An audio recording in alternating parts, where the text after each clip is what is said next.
So I'm going to ask Steve Batley to come up. He's the guy who's designed and put together what he calls V-Gardens, and I'd love it if he would come up and tell us what they are, and then maybe have a bit of a chat with somebody who's actually used them. Steve, welcome. Thank you. Steve, round of applause. It's very conversational when we sit down. What are V-Gardens? They are these things. Yeah. So they basically came about from a desire to grow plants and grow food, particularly in a small space. I'm a landscape architect and a permaculture designer, and bordering on the hippie, but trying to keep it, a bit more modern. And we've come up with this concept of a really well-designed vertical garden that looks good in any space and is really easy for people to grow food. These particular ones are portable, so they're instant. Okay, there's no work, there's no drilling, there's no nothing. You just wheel them in like a piece of furniture, put them in place, and away you go. You're eating from your space. Wow, I can see there's some herbs there. Give us a hint of what sort of stuff you're growing in these ones. Oh, does anyone recognise any of those? Basil. Yeah. Coriander.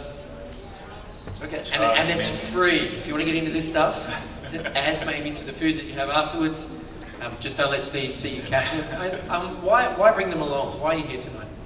To me, one of the most empowering things you can do, sustainability-wise, is growing your own food. So I don't know if any of you guys, who's growing? Yeah, quite a lot. And who's already using V-Gardens or something like it? Awesome. There we go. So that's why we're here. We're going to sell you some. Really, that's the bottom line. No, but we want to make it easy for people to grow food anywhere. And you can do it at home, you can do it at work, you can do it at school, you can do it on the side of a building, and that's what these are all about. Is it's instant, it's easy. You can put it in the office. You can you can create a space, a really interesting place, which is a good place to hang out. Put a couple of tables and chairs, a few V-Gardens in a corner that is otherwise unused. And suddenly you've got a place where you can hang out with your colleagues and discuss, economics or whatever it is, and and pick your herbs and put them on your salad and have a nice something to eat. So. If only there was someone here tonight who's actually used one who can tell us what it's like, because we've heard you design them. You don't happen to have anybody? No, I don't think so. Sarah? Oh. Sara. Yeah, come on up. That was your cue, Sara. Welcome. Sara Wilkinson is from UTS and is an avid user of, I understand, of V-Gardens. I am, yes. We have two V-Gardens. Is this on? Try that one, that's working.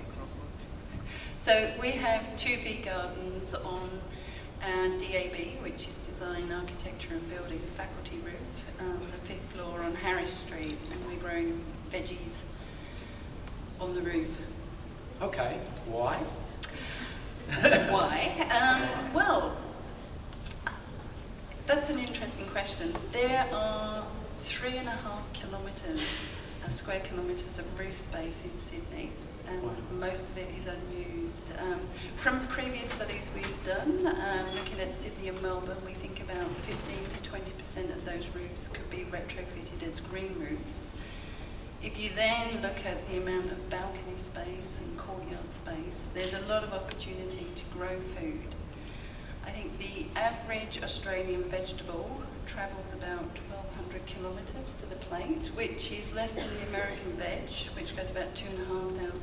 1,200 kilometres? Yes. Wow. Fresh food, people. That's right, but in DAB we can just go out on the balcony, out on the roof, and we get basil and chives. Okay, so you're actually using it. What's it like using it?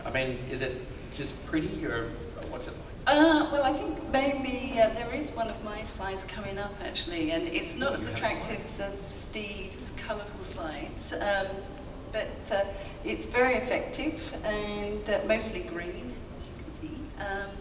But for instance, today I picked a load of basil and popped it into the staff kitchen, and people just take it. Well, actually, that was yesterday, and one of the staff came up to me today and she said, "That basil tastes great," and she told me how she cooked it, what she had. It was bruschetta with a bit of an English twist. It had Marmite on it. So I do apologise. Yeah, it sounds delightful. And She thought it was great.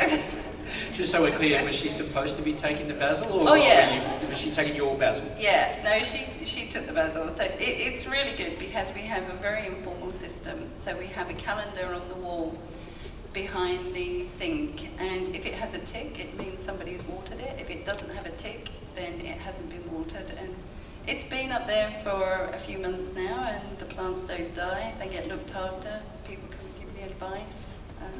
That's an interesting point, because I'm interested in anybody else out there who would say they've got a green thumb. Where are you guys? You say you've got a green thumb. Who would love to have a green thumb but just cannot help but murder any plant that they come across? And who's sitting out there going, I think someone else should do that stuff? Anybody but me? Where are you? Yeah, there's a few of you as well. So for the vast majority of us who tend to kill plants, what are they like for upkeep? What's it like looking after them? Well, as I say, we don't seem to have a problem, and my background is building and construction. I'm not actually a gardener. Nice. And as I say, they're thriving out there. Awesome. Steve, you look like you want to say something, mate. You want to add? Okay, you go. They've been designed to make it easy to look after, so we'll be here for the rest of the night if you want to come and have a chat, and we'll tell you why. Basically, watering and feeding the plants is probably the key. We've got masses of soil in these guys, so there's plenty of soil for the roots to get into. We can see an automatic watering system. We even have one with a little built-in worm farm at the top, so you put your kitchen scraps in the top and the worm juice trickles down and feeds the plant. So, when it gets to the bottom, then you pump the water back up to the top. So we can make it easy for even brown thumbs to have success. Nice. That's our goal. And I'm sure everybody's sitting out there going, worm juice. Nice. Please thank Steve and Sarah for showing us the video. The gardeners will be sticking around, so you can